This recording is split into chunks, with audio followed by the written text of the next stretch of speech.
tersinggung, tersinggung lah. Karena saya udah kasih tahu sama Heri, gubernur ini, gubernur Jawa Barat.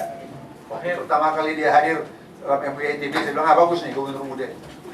Tahun 74 saya kerja di aliran Sungai Cimanuk. Apa kata para guru?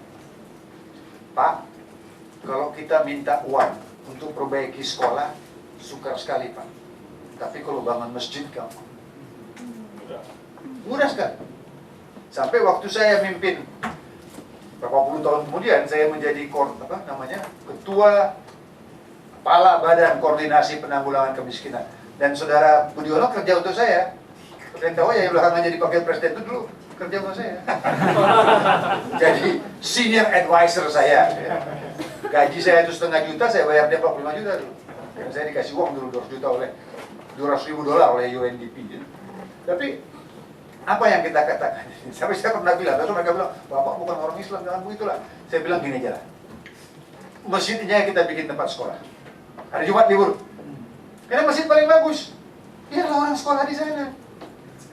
Juga masjid tempat mengajar ilmu kan? Nah itu. Jadi lanjut. Nah, ini kalian lihat ya, yang turun ke bawah ini. Ini dulu tak ada penanggulangan kemiskinan.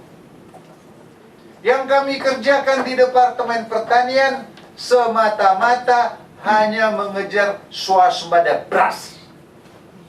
Hanya karena Soeharto kan dulu dijatuhkan Soekarno, terus masuklah orang-orang Barat ini semua impor beras, turunkan harga beras, semua bagus untuk Soeharto. Tahu-tahu kena El Nino kan, naik harga beras. Pak Harto panggil Wijoyo, kenapa nih kita begini? Jelaskan. Loh, kenapa? Kita negara agraris, kok nggak bisa menghasilkan ini? Prof. Wijoyo kasih alasan. Pakai uang ini, oil windfall pertama. OPEC ya, pakai ini.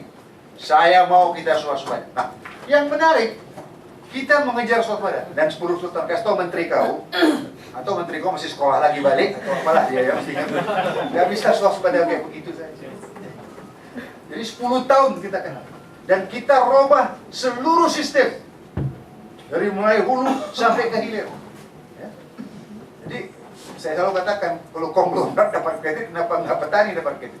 Dalam 10 tahun, kita berhasil mentransformasikan diri kita dari pengimpor beras terbesar di dunia menjadi swasembada beras. Hanya beras. Tapi bukan itu yang hebat. Dunia modern belum pernah menyaksikan laju penurunan tingkat kemiskinan di pedesaan yang begitu. Maka itu Soeharto berbagi mimbar dengan Mitterrand. Padahal Mitterrand tidak suka sama Soeharto. Pembunuh. Itu tuh Soeharto pembunuh. Tapi terpaksa, karena ada prestasi. Ini dia. Tak ada program-program kemiskinan. Hanya peningkatan pendapatan petani kecil dan peningkatan upah real buruh tani. Karena di Jawa ini nggak ada petani, ya. Udah hatu bau dari dulu, dari saya masih mahasiswa udah hatu bau yang dimiliki petani itu. Jadi buruh tani yang ada ini. Kita hidup di tempat dia ada petani, tempat saya sana ada petani, Sumatera Utara. Tapi kalau di sini nggak ada buruh tani. Ya. Tapi ternyata itu sudah cukup untuk menggelinding perekonomian pedesaan. Sehingga terciptalah kesempatan kerja dan berusaha yang baru. Lanjut. Ini bandingkan aja. Saya sedih lihat klien yang masih muda ini. Kalau saya mungkin 10-15 tahun lagi udah nggak ada lagi tuh. Klien nanti gimana nih?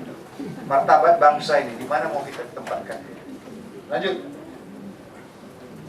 Ini datang orang asing ke kantor saya dulu.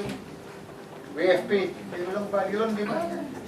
Dari mana kita mau jadi ada demokrasi dividen? Ya?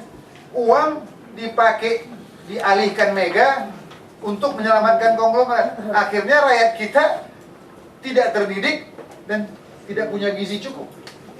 Selalu saya katakan, kalau otaknya saja, kalau kerangkanya saja sudah jadi kecil, apa? Bukan otak. Badannya saja, rangkanya sudah jadi kecil, apalagi otaknya. Ini masa depan ini yang kita hadapi. Klik like, share, Dan jangan lupa subscribe.